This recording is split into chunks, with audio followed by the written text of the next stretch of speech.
Hi everyone, this is Carly and this is my presentation on concept mapping for tests and measures.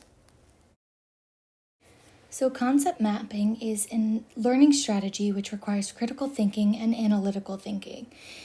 It is a visual representation using schematic drawings that represent concepts in a framework of propositions. A proposition is basically a building block of knowledge, and when showing the linkage between two or more concepts with linking words and lines to establish meaning.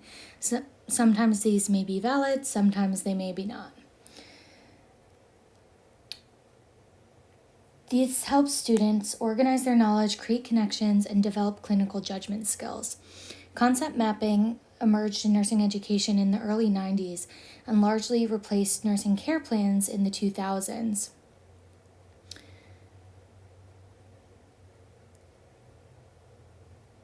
They're typically boxes, circles, or shapes which are called nodes, and then the linkages between the concepts, as I said, are called propositions.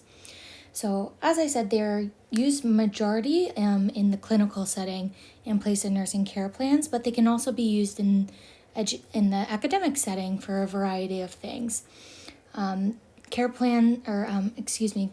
Concept maps make the students assume responsibility for their own learning and make them be more active participants in forming these connections. They help encode things from short-term to long-term memory. And some things they can be used for is to assess a learner's knowledge of a concept, depict a process assessment. They can also be used as a note-taking tool. An example in one of the articles I read was to give a case study and have the students form a concept map from that. And the results that they got were every single student submitted a really different variation of a concept map, which is very interesting. The diagram I included here shows some of the main types of concept maps. So there's hierarchical, and these are typically formative tools but they can be graded and summative. The type I'm most familiar with is actually probably the flowchart map, just because that's what makes the most sense in my brain when doing concept mapping. They're also very helpful in the classroom in certain concepts such as patho-pharm. They can also be used in place of written assignments and even for patient education health teaching. So some of the advantages of using this is that it's a student-centered learning technique. It helps promote understanding over memorization and helps encode concepts from short-term to long-term memory, as I said. It helps educators to evaluate the student's ability to document the thinking process. So any student might be able to answer a multiple choice question correctly, but this allows the educator to see and understand what the student was thinking in order to get to the result that they did. Some of the disadvantages are that students may be resistant, especially in the beginning, as it can be difficult to learn how to concept map.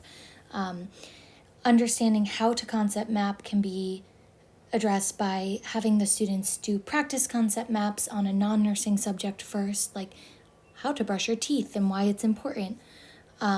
You can also demonstrate a concept map on a simple subject prior to ever assigning one.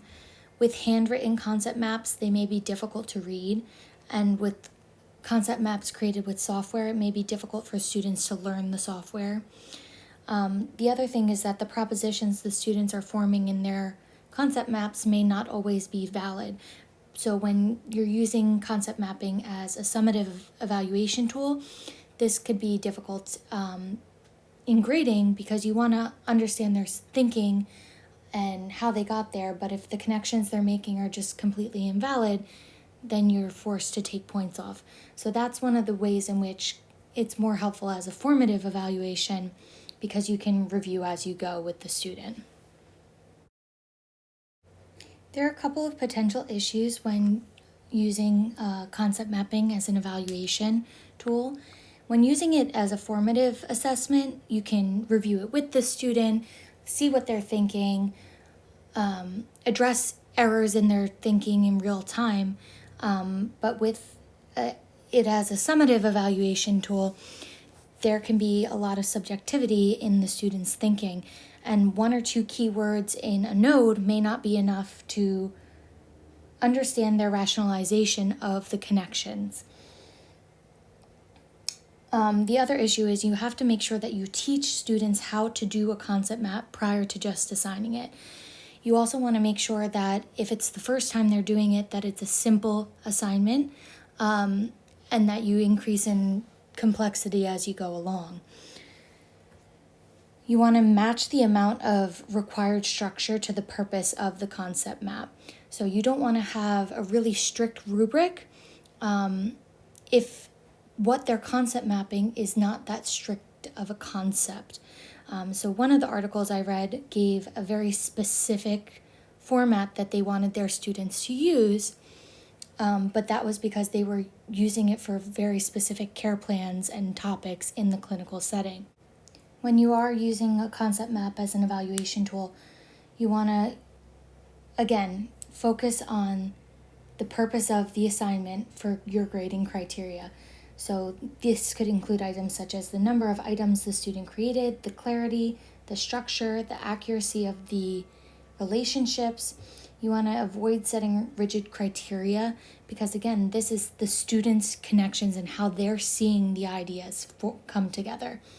Some other criteria you can grade is if the assessment data is correct, if it's in a clinical setting, is the information linked with correct diagnosis and problems, are the interventions accurate, are the relationships accurate.